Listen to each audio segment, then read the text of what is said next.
Assalamualaikum warahmatullahi wabarakatuh. Di sini judul yang saya ambil pada penelitian tindakan kelas itu adalah pengaruh model pembelajaran descriptive picture terhadap hasil belajar siswa pada mata pelajaran sejarah begitu. Karena sesungguhnya pada penelitian PTK ini adalah penelitian yang dilakukan oleh guru di kelasnya sendiri melalui refleksi diri dengan tujuan untuk memperbaiki kinerja sehingga hasil belajar siswa itu lebih meningkat. Dalam judul tersebut, maka dalam analisis masalah saya itu apakah model pembelajaran descriptive picture dapat meningkatkan hasil belajar siswa pada mata pelajaran sejarah? Ya, tidak. Karena dalam tujuan dan manfaat penelitian itu untuk memenuhi apakah pembelajaran describing picture dapat meningkatkan hasil belajar siswa pada mata pelajaran sejarah. Next, lanjut. Itu adalah tujuan masalah dan rumusan masalahnya. Baik, dalam kerangka teori itu pada bab 2 yang saya masukkan pada tunjangan pustaka itu adalah hakikat belajar dan pembelajaran. B itu adalah pengertian hasil belajar, C itu model pembelajaran, dan D itu model pembelajaran descriptive picture, E nya itu hakikat pembelajaran sejarah.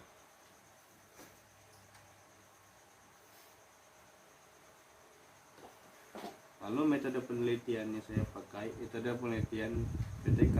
Nah, PTK yang digunakan dalam model Hopkins dalam satu siklus terdiri dari 4 langkah. 4 langkah itu adalah perencanaan planning, 2 itu adalah tindakan, dan ketiga itu adalah observasi, dan yang keempat itu adalah refleksi. Langsung saja ke siklus 1 dulu, itu adalah perencanaan.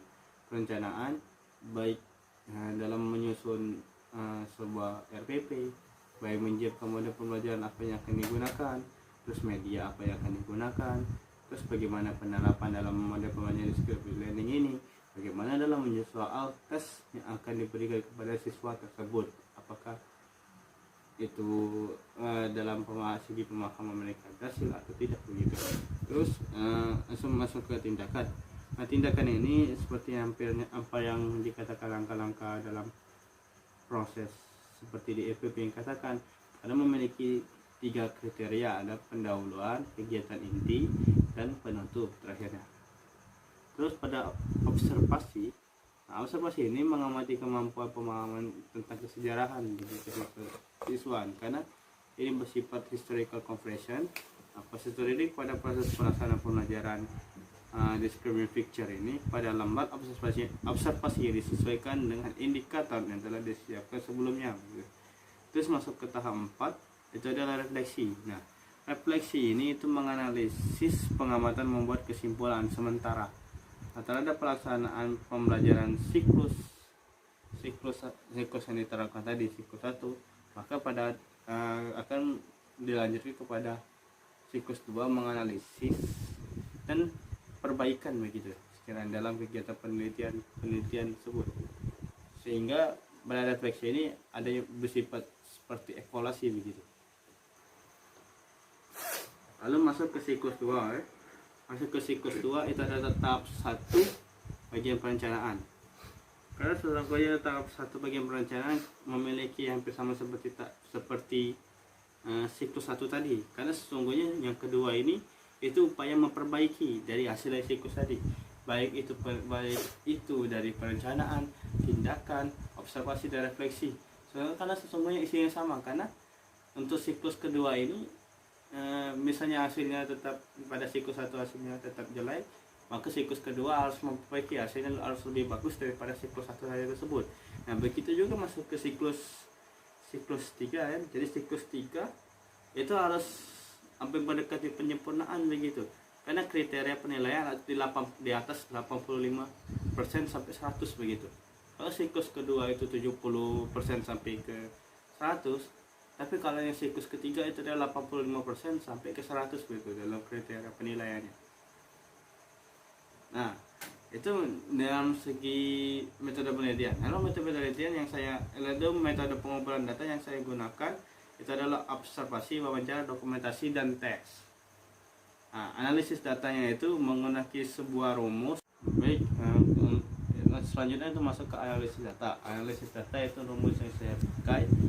SA untuk mencari skor nilai akhir itu sama dengan sigma dengan jumlah skor yang diperoleh dikalikan 100%, lalu dibagi dengan sigma jumlah skor maksimalnya. Dan terus nanti ada rumusnya, nanti akan saya bagikan berdasarkan nanti video sedikit saya akan memasukkan ya. Terus juga indikator populasi tadi sudah saya jelaskan apabila menilai KKM di atas 75 begitu. Tapi kalau siklus ketiga itu 85.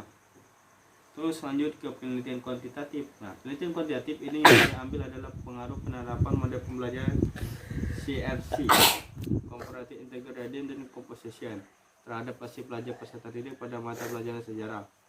Lalu masalahnya, adakah pengaruh penerapan model pembelajaran Comparative Integrated Reading and Composition CRC terhadap hasil belajar peserta didik pada mata pelajaran sejarah? Terus manfaatnya itu untuk mengetahui adakah pengaruh penerapan model pelajaran CRC terhadap hasil belajar peserta didik pada mata pelajaran sejarah.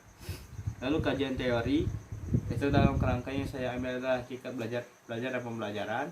2 itu adalah pengertian pembelajaran. 3 adalah pengertian model pembelajaran. 4 adalah model pembelajaran CRC, itu memiliki pengertian apa, terus hasil belajar dan hakikat pembelajaran sejarah.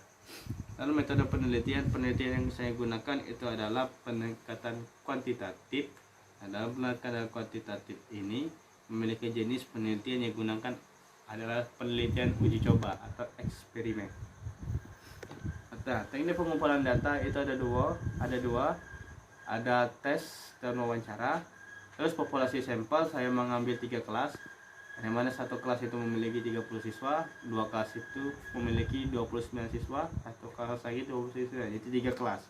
Terus sampelnya itu saya mengambil dua kelas, satu kelas kontrol, satu kelas eksperimen gitu. Nah, uji normalitasnya digunakan dalam satu variabel itu memiliki dalam satu itu mencari dalam rentang nilai, dan yang kedua itu menghitung kelas intervalnya, yang ketiga itu menghitung panjang kelas interval, dan keempat itu rata-rata menghitung rata-rata dari masing-masing kelompok data tersebut. Terus menghitung modus, ada menghitung standar deviasi. Nanti saya akan masukkan semua dalam kalian video. Terus juga itu menguji kenormalan data yang rumus kemiringan kurva. Terus datanya akan dinormal apabila terletak pada min 1 ditambah min 1 gitu. Itu merupakan rumus dari produk momen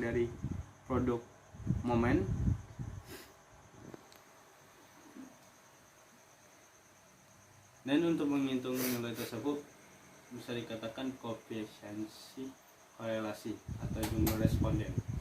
Sekian itu saja dari video yang saya dapatkan. Apabila ada salah kata mohon maaf.